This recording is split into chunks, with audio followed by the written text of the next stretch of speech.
Hello everyone! Samahan niyo po ako, magluluto tayo ng repolyo and broccoli with chicken.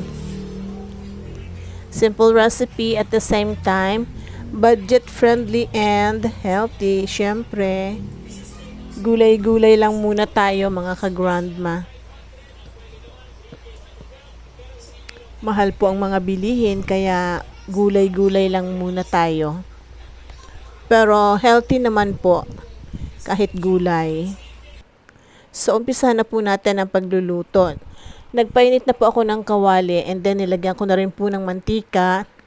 Igigisa po natin ng sibuyas at bawang.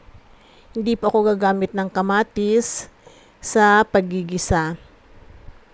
So, ayan, bawang. Inuna ko po ang sibuyas and then sunod po natin ang bawang.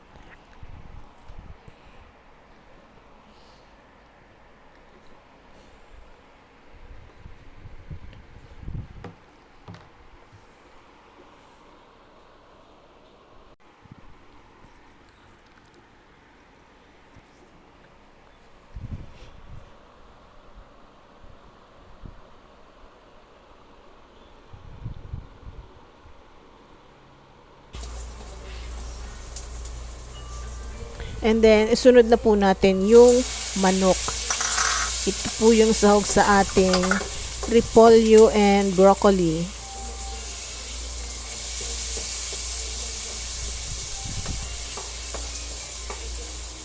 Igisa lang po natin ng maigi ang chicken. And then, maglagay po tayo ng ground black pepper and oyster sauce.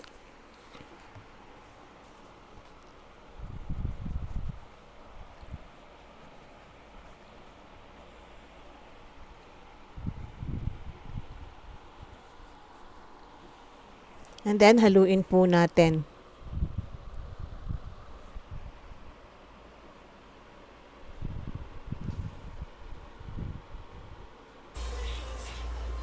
So, maglagay po tayo ng konting tubig para po sa pagpapalambot ng chicken. And then, takpan po natin, hayaan lang po natin na kumulo. So, this time po kumulo na and luto na rin po ang chicken. Ilagay na po natin yung repolyo at broccoli.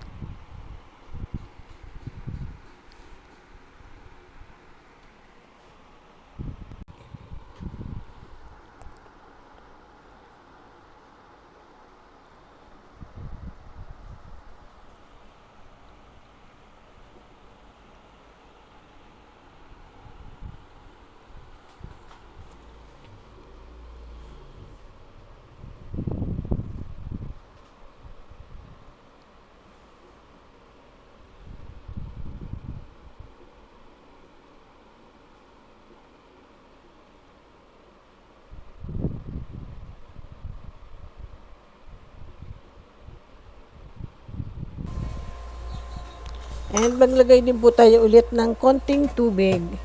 Tapos takpan po natin and hayaan lang po natin na kumulo hanggang sa maluto po yung gulay. So this time po luto na yung gulay and titimplahan na lang po natin ng asin. Maglalagay po tayo ng salt to taste.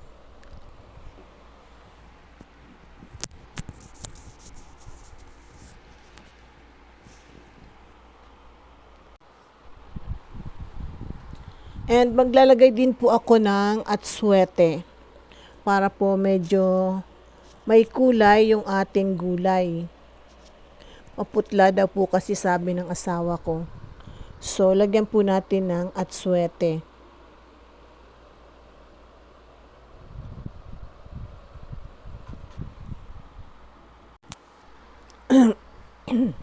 Excuse me. Pasilip-silip ang aking apo. Gulay daw po ang ulam.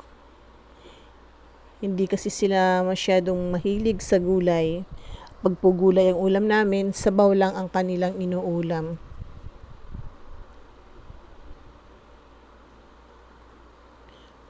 Nagdagdag po ulit ako ng konting asin.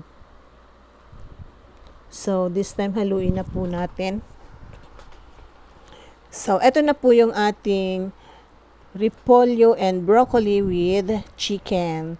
Sana po nagustuhan nyo ang video na to at kung nagustuhan nyo po, huwag kalimutang mag-like, share, comment, and subscribe.